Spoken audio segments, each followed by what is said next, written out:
ನಮಸ್ತೆ, ನಾವು ನಿಮ್ಮ ನೆಚ್ಚಿನ ಶ್ವಾಸಕೋಶ ತಜ್ಞ ಡಾಕ್ಟರ್ ಗಣೇಶ್ ಗುಪ್ತಾ.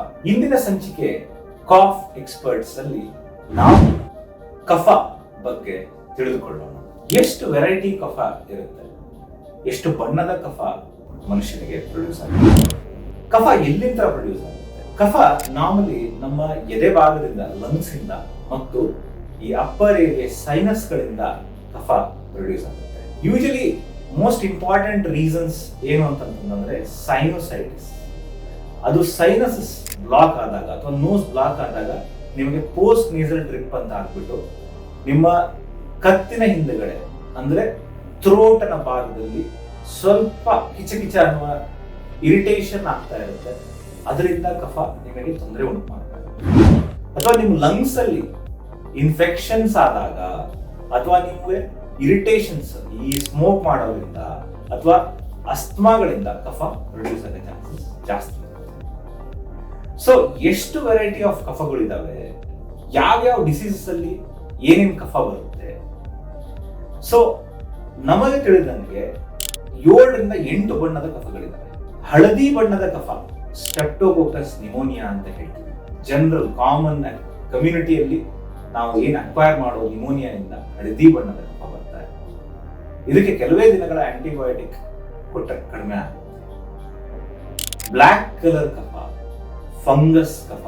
ಇದು ಆಸ್ಪರ್ಜಿಲಸ್ ನೈಗರ್ ಅಂತ ಒಂದು ಆರ್ಗ್ಯಾನಿಸಮ್ ಇದೆ, ಅದು ಅಟ್ಯಾಕ್ ಮಾಡಿದಾಗ ಬ್ಲ್ಯಾಕ್ ಫಂಗಸ್ ಬರುತ್ತೆ. ಅಥವಾ ಸರ್ವೇ ಸಾಮಾನ್ಯವಾಗಿ ಪೊಲ್ಯೂಷನ್ ಅಲ್ಲಿ ತುಂಬಾ ಜನ ಓಡಾಡೋದ್ರಿಂದ ಅಲ್ಲಿ ಬ್ಲ್ಯಾಕ್ ಕಫ ಬರ್ಬೋದು.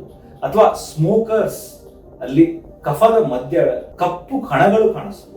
ಅವು ಅವಾಗ ನಿಮ್ಮ ಕಫ ಕಪ್ಪಾಗಿ ರೆಡ್ ಜೆಲ್ಲಿ ಕರೆಂಟ್ ಕಫ ಅಂತ ಹೇಳಿ, ರೆಡ್ ಕರೆಂಟ್ ಜೆಲ್ಲಿ ಕಲರ್ ಅಂತ ಹೇಳ್ತೀವಿ.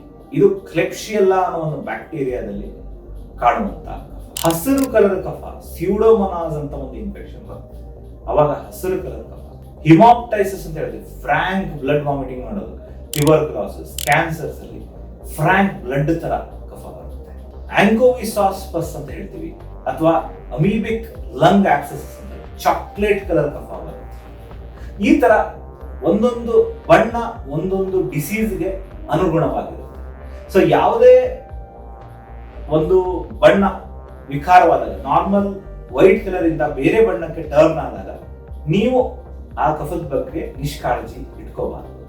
ಅದನ್ನ ನಿಮ್ಮ ಹತ್ತಿರ ಇರುವಂತಹ ಪಲ್ಮನಾಲಜಿಸ್ಟ್ ಅಥವಾ ಕಫ್ ಎಕ್ಸ್ಪರ್ಟ್ ಜೊತೆಗೆ ಮಾತನಾಡಿ ಅವ್ರ ಜೊತೆ ಡಿಸ್ಕಸ್ ಮಾಡಿ ನಿಮಗೆ ಅದಕ್ಕೆ ಆಗುವಂತಹ ಸಮಸ್ಯೆ, ಮುಂದೆ ಆಗುವಂತಹ ಸಮಸ್ಯೆಯನ್ನ ಇವಾಗಲೇ ಪತ್ತೆ ಹಚ್ಚಿ ಮತ್ತು ಕ್ಲಿಯರ್ ಮಾಡಿ. ಇದು ಕಫದ ಬಗ್ಗೆ ನಾನು ಕೊಡ್ತಾ ಇರುವಂತಹ ನಿಮಗೆ ಪುಟ್ಟ ಮಾಹಿತಿ.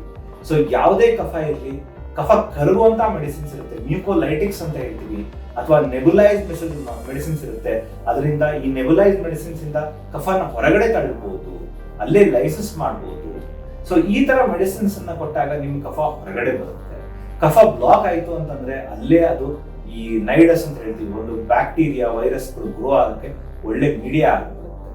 ಸೊ ಮನುಷ್ಯನಿಗೆ ನಾರ್ಮಲಿ ಕಫ ಪ್ರೊಡ್ಯೂಸ್ ಆಗುತ್ತೆ, ಆದ್ರೆ ಕೆಮ್ಮಿ ತುಂಬಾ ಜಾಸ್ತಿ ತೆಗೆಯಬೇಕಂತ ಕಫ ಆದಾಗ ಅದು ಒಂದು ಸಮಸ್ಯೆಯಾಗಿ ಪರಿಗಣನೆ. Thank you.